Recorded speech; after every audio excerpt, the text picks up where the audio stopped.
On enrollment day, a fragile, pitiful-looking freshman girl begged my son to carry her suitcase up to her dorm on the 6th floor. In my last life, I taught my son to be kind, to help others, and I told him to lend her a hand. The moment he set the luggage down, she ran straight to the dean's office, weeping as she accused my son of trying to assault her. In a blind corner of the stairwell, the day the disciplinary notice went out, my son's title as the state's top science score became a punchline for the whole internet to mock. He couldn't bear the tidal wave of slut-shaming and abuse, and he threw himself off the roof of the academic building. My husband's hair went white in a single night, and on his way to demand answers from the school, he died in a car accident. She, wearing the badge of a disadvantaged victim, collected 4 years of a full scholarship, and was fast-tracked into graduate school. While giving a speech as the alumni representative, she looked straight down at me, my face streaming with tears, and gave a faint smile. Some kinds of pain are just stepping stones on the road to growth, aren't they? Reborn into this life. The junior girl pointed at that enormous suitcase, eyes brimming. I really can't lift it. Please, could I trouble him to help me? I held my son's hand, my face blank. Oh, carrying luggage? You can pay the security guard at the entrance $50 to do it. Layla Pruitt froze. She clearly hadn't expected me to turn her down so flatly. My family's poor. After paying tuition, I have nothing left to live on. $50 is a whole week of meals for me. She raised a hand and wiped away a tear. I didn't mean to be a burden, but I'm all by myself. The crying carried sharp and piercing, and the crowd around us gathered in at once. A boy in a designer short sleeve stepped forward, frowning at me. Isn't that a little cold-blooded? We're all classmates here. What's the harm in a guy helping a girl carry her bag? An older woman beside him chimed in. Exactly. Look how upset you've made this poor girl. You people all dressed up so nice. And you don't have an ounce of sympathy. Rich folks these days, just selfish. That's what. The accusations came from every direction. Layla kept her head down, her shoulders shaking harder. Christian Dickerson took a step forward, about to speak. I raised my hand to stop him, and looked at the boy in the designer clothes. You think she's pitiful? The boy puffed out his chest. Of course. Helping the disadvantaged is basic decency. I nodded. Fine. Then you carry it up to the 6th floor for her. The boy hesitated, glanced at that massive suitcase, and his expression turned stiff. I just finished playing ball. My wrist hurts. Besides, she asked your son, not me. I smiled and turned to the older woman. Ma'am, since your heart's overflowing with sympathy, why don't you cover the $50 to hire the guard for her? $50 to buy yourself a saint's reputation. Quite a bargain. The woman's face went rigid and she took a step back. Are you out of your mind? She's nothing to me. Why on earth would I pay for her? The crowd went quiet. I turned back to Layla. Did you hear that? Everyone feels so sorry for you. But nobody wants to lift a finger, and nobody wants to spend a dime. Her face cycled through green and white. Ma'am, why are you humiliating me like this? But what if I'm poor? I stared into her eyes, spacing out every word. Being poor makes you right. You're poor so the whole world should step aside for you. You're poor, so other people's time and energy are yours to freeload off of. My son, is the top science score not free labor? Christian, let's go. I took Christian by the hand and turned to go, without a backward glance. When we walked a good distance, Christian asked me quietly, Mom, wasn't that a little harsh? She's a fellow student after all. I stopped and looked at this foolish boy of mine, the one who had been driven to jump to his death in my last life. Remember this. Never hand out your sympathy carelessly. He nodded, only half understanding. I'll do as you say. 3 in the afternoon. Christian and I had just settled into a hotel near campus. His phone rang. It was his advisor, Roland Lambert, on the other end. Roland's voice was pitched low, edged with an authority that expected no argument. Christian, come to the academic affairs office right now and bring a parent. Christian had it on speaker. I sat on the sofa, lifted my teacup and took a sip. So it had come just as I knew it would. Christian asked Advisor Lambert. Has something happened? Has something happened? You've got some nerve asking me that. Roland let out a cold. Layla is sitting in my office crying right now. She says you tried to force yourself on her this afternoon. In the fire exit stairwell on the north side of the library. Christian shot to his feet, the color draining from his face. I was with my mom at the hotel the whole afternoon. I don't even know where the library is. Yelling at me won't do you any good. That girl's clothes are torn and her neck is covered in scratches. Roland's tone was severe. The damage this has done is beyond serious. Both of you get over here now. If this isn't handled properly, you can forget about staying enrolled. The line went dead. Christian stood there with the phone in his hand, his fingers trembling. Has she lost her mind? We didn't even carry her luggage for her. I set down my teacup, my eyes going cold. My last life she'd used the pretext of the luggage to frame Christian. This time I'd cut off that pretext. She'd still managed to conjure a library stairwell out of thin air. It seemed she was dead set on destroying Christian. Don't be afraid. I stood and picked up my bag. Come on, Mom will go take a look with you. When we pushed open the door to the academic affairs office, the only sound inside was quiet sobbing. Layla sat on the sofa. The collar of her blouse ripped more than halfway open, one shoulder bare. Advisor Roland sat behind the desk, his face dark as a storm. The moment she saw us come in, Layla cried harder. Don't come near me. Don't come near me. She pointed at Christian, shaking all over. Christian was so furious. His eyes had gone red. Layla, what nonsense are you spouting? I never went near the library today. Roland slammed his palm down on the desk. Christian, you dare to threaten the victim? I stepped forward and put Christian behind me. It's Advisor Lambert, isn't it? Nothing's been investigated yet. Isn't it a little early to be pinning the victim label on someone? Roland frowned at me. You're Christian's mother? I am. And what kind of parenting is this? The state's top science scorer. And so what if his grades are good? His character is rotten. Roland jabbed a finger toward Layla. That poor girl just came here from the countryside. Pure and innocent. Now your son has terrified her into this state. How is she supposed to hold her head up at this school from now on? I pulled over a chair and sat down without ceremony. Advisor Lambert, since you're so certain my son did it, where's your evidence? Roland sneered. Evidence? The injuries on that girl are the evidence. Her clothes are torn to shreds. Are you saying she did that to herself? Why couldn't she have? I shot back. Roland choked on that, and then his fury boiled over. What kind of attitude is that? Is this how a parent behaves? Covering for him? Making excuses? No wonder you raised a son like this. Just then, the office door was shoved open. My husband, Keith Dickerson, came rushing in out of breath. The moment he stepped through the door, without asking a single thing about what had happened, he went straight for Christian. Crack. A ringing slap. Christian's head snapped to the side, half his face going red in an instant. Dad. Christian held his cheek, staring at him in disbelief. Don't call me that. I don't have a disgraceful son like you. Keith jabbed a finger in Christian's face, cursing at the top of his lungs. I sent you to college for this? To pull some sleazy stunt like this? You've dragged my name through the mud with that. He turned to Roland, his back bending in an instant, his face crowded with a fawning smile. Advisor Lambert, I'm sorry. I'm so sorry. This is my failure as a father. Roland's expression eased a little. Mr. Dickerson, at least you're reasonable. This is a very ugly matter. If it blows up and the police get involved, Christian's whole future is ruined. At the word police, Keith's legs went weak. He waved his hands frantically. No. Whatever you do, don't call the police. I have money. I can settle this. Roland let out a sigh. For the sake of Christian being the state's top science score, I don't want to ruin him either. Here's what we'll do. He looked at Layla. Layla, you've been wronged. But if the police really get involved, it won't do your reputation any good either. Better to have Christian apologize to you and offer you some financial compensation. Layla raised her head, her eyes swimming with tears. Advisor Lambert, I don't want money. I'm not doing this for money. She bit her lip. The very picture of someone humiliated to the core. I just think it's unfair. Why should someone with such rotten character get to represent the freshmen and give the speech and take a full ride on the top merit scholarship? So this was what she'd been waiting for all the instant Keith heard that money and the slot would settle it. He wheeled around and glared at Christian. What are you standing there for? Get over there and kneel and apologize. We don't want that scholarship. Whatever it's called. The speaker slot will give it to her, too. He came over, reaching out to force Christian's neck down. Hurry up. Smooth this over.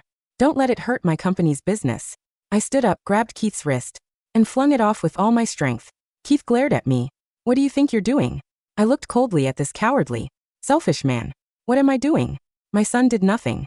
Why should he apologize? Why should he give up the scholarship? Desiree, have you lost your mind? Keith dropped his voice into a snarl. Do you want your son to go to prison? Do you want me to be a laughingstock in front of my business partners? I ignored him. I walked over to Layla and looked at her. Layla, you're certain it was my son Christian who tried to assault you in the fire exit stairwell on the north side of the library? Layla shrank back, her eyes darting away. Yes. What time exactly? I pressed step by step around. Around 1:30 in the afternoon. What was he wearing? A white t-shirt, black sweatpants. Her description was remarkably accurate. Was there anyone else in the stairwell at the time? No. No one ever uses that stairwell. And the camera is broken. The moment the words left her mouth, she seemed to realize she'd let something slip. She clapped a hand over it and started crying again.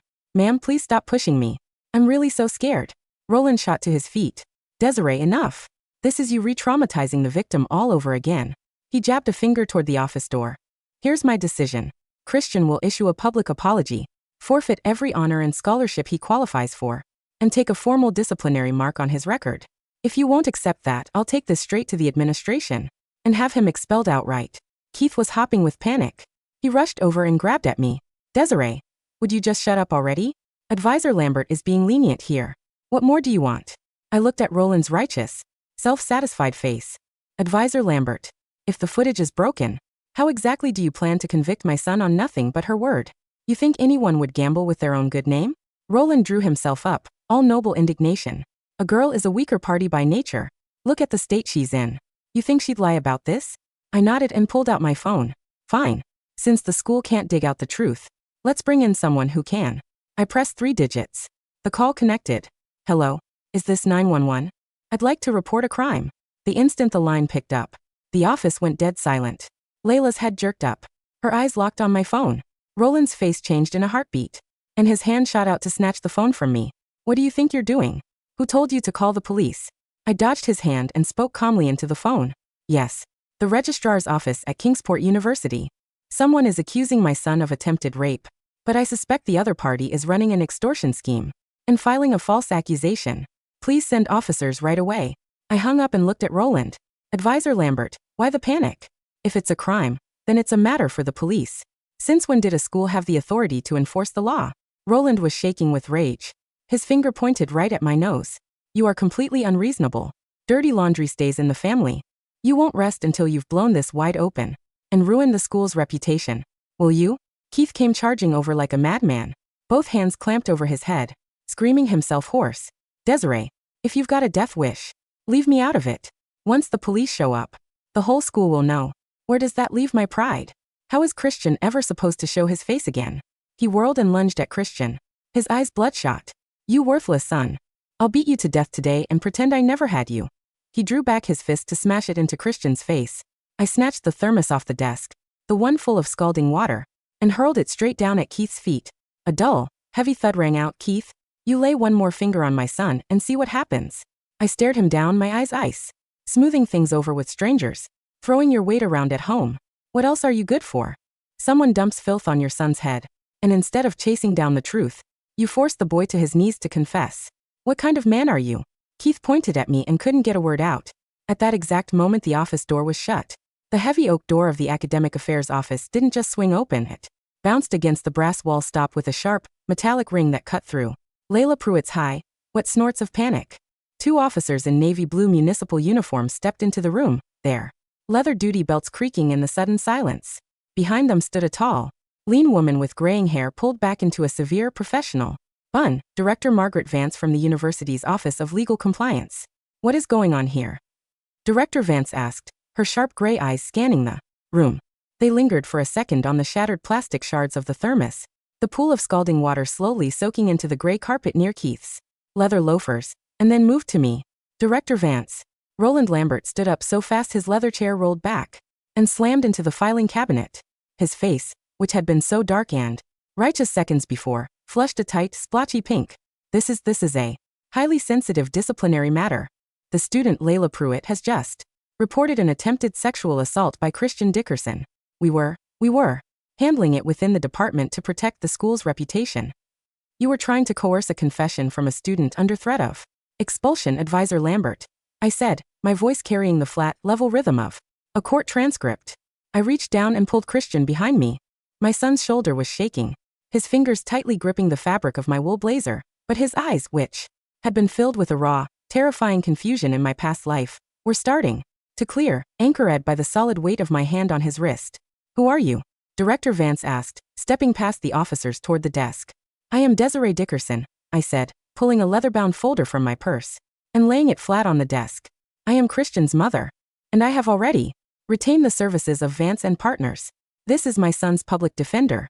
Notice, if either this advisor or this girl speaks to my son again without a licensed attorney present, we will file a federal injunction for harassment and academic coercion. Vance and Partners? Keith's voice was a high, cracked squeak. He took a clumsy step back, his foot splashing into the puddle of warm water from the thermos. Desiree, are you insane? That's a corporate defense firm. They charge $800 an hour. Do you want to ruin my company's liquidity? I didn't look at him.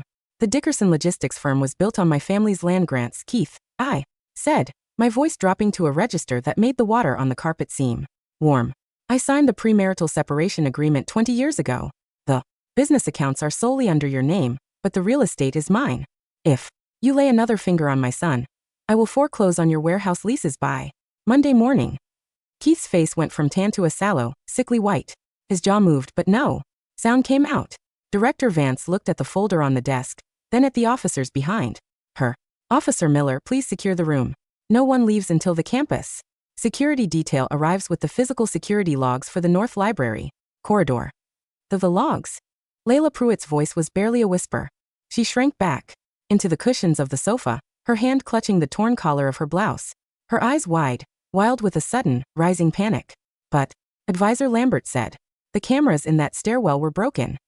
The cameras in the stairwell are indeed undergoing maintenance, Miss Pruitt. Director Vance said, her tone as dry as old parchment. But the entry doors to the library use an electronic card access system. Every student must scan their digital ID to enter or exit. If Christian Dickerson was in that stairwell at 1:30, his card signature will be on the main server. The wait for the IT technician took 15 minutes. In the small, suffocating room, the only sound was the rhythmic, hollow drip of the water from the table edge onto the floor. Keith sat in the corner, his head buried in his hands, his knuckles turning white as he realized the rope around his neck was tightening. Roland Lambert stood by the window, his hands stuffed deep into his pockets, his eyes fixed on the empty campus courtyard below. He looked like an actor who had forgotten his lines on opening night, the confident, noble mask of his authority having dissolved into a greasy, cold sweat. The door opened, and a young man in a blue IT department polo shirt stepped in, carrying a heavy ruggedized laptop. Director Vance, the technician said, opening the laptop on the desk. I've pulled the access logs for the North Library fire exit between 12 p.m. and 3 o'clock p.m. today. Explain the signatures, Vance said. There are only 3 card scans recorded for that door during that period, the technician said, his fingers tapping the keys. The first is a maintenance staff badge at 12:40. The second is Layla Pruitt's student card scanned at 1:15. Layla's breath caught in her throat. And the third? I asked. There is no third scan, the technician said, looking up, his eyes meeting mine. With a quiet, professional certainty, Christian Dickerson's ID card has not been scanned anywhere on the campus network since 9:30 this morning, when he checked out of the freshman housing registration terminal. That doesn't prove anything, Roland Lambert stammered, his voice rising in a panicked pitch. He could have slipped in behind someone else. Could have entered through the emergency exit without scanning. The fire exit doors are equipped with a magnetic alarm that triggers an automated alert to the campus police if they are held open for more than 5 seconds, Advisor Lambert, Director Vance said, her sharp eyes locking onto him. Like a vice. Are you suggesting the campus police detail faked their logs as? Well, no, I was only. And furthermore, I said, pulling out my phone and placing it flat on the desk. The screen displayed a high-definition video file, a timestamp surveillance recording from the lobby of the Grand Royal Hotel, located 2 miles from the campus. The video showed Christian and me walking through the glass doors at 1:12 p.m., sitting at the lobby cafe, and ordering 2 cups of tea. The receipt, complete with a digital merchant signature and a timestamp of 1:28 p.m., was attached to the file. The hotel is a 20-minute drive from the library, Director Vance, I said. Unless my son has developed the ability to teleport through solid concrete, he was drinking chamomile tea with me while Miss Pruitt was tearing her own blouse in the stairwell. The silence that followed was absolute. Layla Pruitt looked at the screen of my phone, then at Director Vance's cold, unyielding face. Her hand slowly slid off her shoulder, her head bowing as the first real, unscripted tears of the afternoon finally spilled over her cheeks, dark spots appearing on the gray fabric of the sofa. Layla, Director Vance said, her voice dropping into a register that made Roland Lambert's shoulders sag. Do you have an explanation for these logs? Layla didn't answer. She sat there, her body shaking with a silent, pathetic sobbing, realizing that the golden future she had planned, the scholarship, the speaker slot, the status of the tragic, triumphant victim, had just turned into a one-way ticket to a municipal courtroom. The fallout was systematic, quiet, and entirely devoid of the drama they had anticipated. By Monday morning, the story had leaked onto the university's digital bulletin boards, but it wasn't the headline Layla had wanted. Freshman student expelled for extortion and falsifying police report. Department advisor under investigation for coercion. The provincial prosecutor's office had already taken over the case. Because the amount of the top merit scholarship, which Layla had demanded as part of her settlement, exceeded $10,000, the charge was not just a misdemeanor, it was a felony charge of grand larceny by extortion. I sat in the quiet study of my new apartment, a cup of hot tea in my hand, reviewing the final draft of my divorce agreement. The door opened, and Christian walked in. He was wearing his simple white t-shirt and black sweatpants, carrying his physics textbook. He looked taller, his posture relaxed, the sallow gray exhaustion that had defined his final days in my past life completely gone. "Mom," he said, setting a glass of warm milk on my desk. "The registrar's office called. The freshman convocation is next Friday. They want me to give the welcome address as the top science scorer." "That's wonderful, Christian." I smiled, reaching out to touch his hand. His fingers were warm, steady, and entirely free of the trembling panic of that cold library stairwell. Are you going to be there?" he asked softly. "Of course I'll be there, Christian," I said. "I'll be in the front row, wearing my best suit." The Kingsport University Grand Hall was packed with thousands of freshmen there, parents, and the university's administrative board. The crystal chandeliers overhead cast a warm, golden glow over the rows of red velvet seats, and the low hum of excited chatter filled the vast, high-ceilinged room. I sat in the center of the third row, dressed in a tailored cream suit. To my left, the seat was empty. Keith's name had been removed from the family registry on Wednesday morning, and his business, deprived of my family's warehouse leases, had collapsed into involuntary bankruptcy by Friday afternoon. He was currently sitting in a cheap rental room near the railway district, trying to find a lawyer who would help him contest the asset separation, entirely unaware that my legal shield was completely airtight. "Ladies and gentlemen," the vice-chancellor's voice crackled over the microphone, "please welcome our freshman representative and the state's top science scorer, Christian Dickerson." The applause that went up was deafening. I watched as my son walked up the carpeted steps of the stage, his head held high, his blue blazer fitting his broad shoulders perfectly. He stood behind the podium, adjusted his glasses, and looked out over the sea of faces.